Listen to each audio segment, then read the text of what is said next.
सर्वप्रथम आमच्या येथील लहान मुलांना खेळण्यासाठी ग्राउंडची व्यवस्था आम्हाला करायची आहे। गेल्या 5 वर्षामध्ये आम्ही जे महापौर होतो हा सर्वांगीण विकासाचे कार्य आम्ही केलेले आहे आणि पुढेही जे काही उर्वरित कामं आमचे राहिलेले आहे ते आम्ही प्रामुख्याने पूर्ण करू। आणि आमचे भरपूर कामं झालेले, मंदिराचे पेवर असतील, गार्डन असतील, नागरिकांच्या नालीचे प्रश्न असतील। सबका साथ सबका विकास या धोरणावर आमचं काम चालू आहे। नांदेड महानगरपालिकेचे शेवटचे काही दिवस, प्रचाराचे शेवटचे काही दिवस उरलेले आहेत। माझ्यासोबत प्रभाग क्रमांक 6 मधले उमेदवार आहेत। इथं भारतीय जनता पार्टीनं शीला किशोर भावरे, यन्नम लक्ष्मी नारायण, देशमुख वैशाली मिलिंद आणि आशिष नेरलकर यांना उमेदवारी दिलेली आहे। आशिष भाऊ, आपल्याला उमेदवारी देण्यात आलेली आहे, निष्ठावंत म्हणून आपल्याला या प्रभागात उमेदवारी देण्यात आली, काय सांगाल? मी भाजपचा गेल्या 9 वर्षापासून या एरियाचा मंडळाध्यक्ष आहे आणि माझ्यावर आशीर्वाद चव्हाण साहेब, गोपछडे साहेब आणि आमच्या पूर्ण टीमनं भरोसा ठेवून मला तिकीट दिलेलं आहे आणि जनता सर्व माझ्या सोबत आहे। या प्रभागाचे विकासाचे मुद्दे काय आहे? आपण कोणत्या विकास कामांवर काम करणारे निवडून आल्यानंतर? सर्वप्रथम आमच्या येथील लहान मुलांना खेळण्यासाठी ग्राउंडची व्यवस्था आम्हाला करायची आहे। आमच्याकडे काही पार्किंगचा प्रश्न आहे, काही रस्त्याचे काही प्रश्न आहेत, तर ते पूर्ण सोडवण्यासाठी आम्ही सर्वजण तयार आहोत। भारतीय जनता पार्टीत आपण प्रवेश केला, आपल्याला उमेदवारी मिळाली, त्याबद्दल काय सांगा?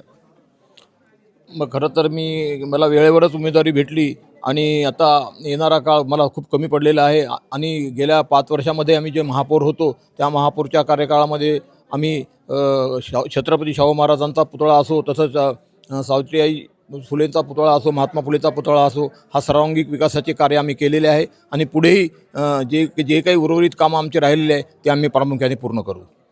भाऊ, आपल्याला पुनश्च उमेदवारी देण्यात आलेली आहे, आपण माजी नगरसेवक होता, कुठले विकासाचे मुद्दे आपल्या प्रभागातले आहेत?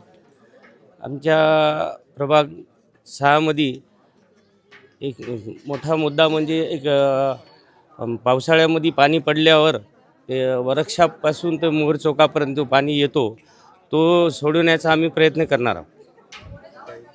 ताई, आपण माजी नगरसेवकात या प्रभागातले, काय सांगाल? आपल्याला उमेदवारी भेटलेली आहे, कोणते महिलांचे प्रश्न असतील, कोणते विकास कामं आपल्याला करायचं आहे?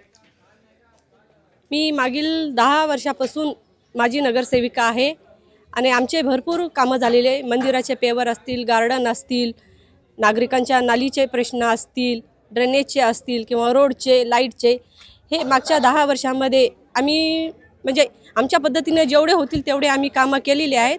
ह्याच सोबळावर आम्हाला तिकीट दिल्या गेलं आहे। भाऊ, काय सांगाल? गणेश नगरचं हे जे पॅनल आहे भारतीय जनता पार्टीचं, याची विजयाची किती शक्यता आहे? 100% विजयाची शक्यता आहे, कारण मतदार आमच्या सोबत आहे, विकास करणारे आम्ही सर्वजण आहोत। लोक विकासाच्या मागे आहेत, कोणाच्या भूलतापेच्या लोक मागे नाहीत। सबका साथ सबका विकास या धोरणावर आमचं काम चालू आहे। आता शीर्ष नेतृत्व जे तुमचे आहेत, अशोकराव चव्हाण यांच्या प्रतिष्ठा या निवडणुकीत पणाला लागलेली आहे, काय सांगा? साहेबांची प्रतिष्ठा पणाला लागलेली आहे, पण आमच्या प्रभागामध्ये साहेबांना मानणारा बराच मोठा वर्ग आमच्या प्रभागात आमच्या सोबत आहे। त्यामुळे साहेबांना काही काळजी करायचे कारण नाही। आमचे 4च्या 4 उमेदवार प्रचंड मताने निवडून येतील। आशिष नेरलकर यांचं असं म्हणणं आहे की त्यांचे पॅनलचे 4 उमेदवार प्रचंड मताने निवडून येतील। 16 तारखेचा निर्णय काय होईल गणेश नगर प्रभाग क्रमांक 6चं हे बघणं उत्सुकतेचं ठरणार आहे।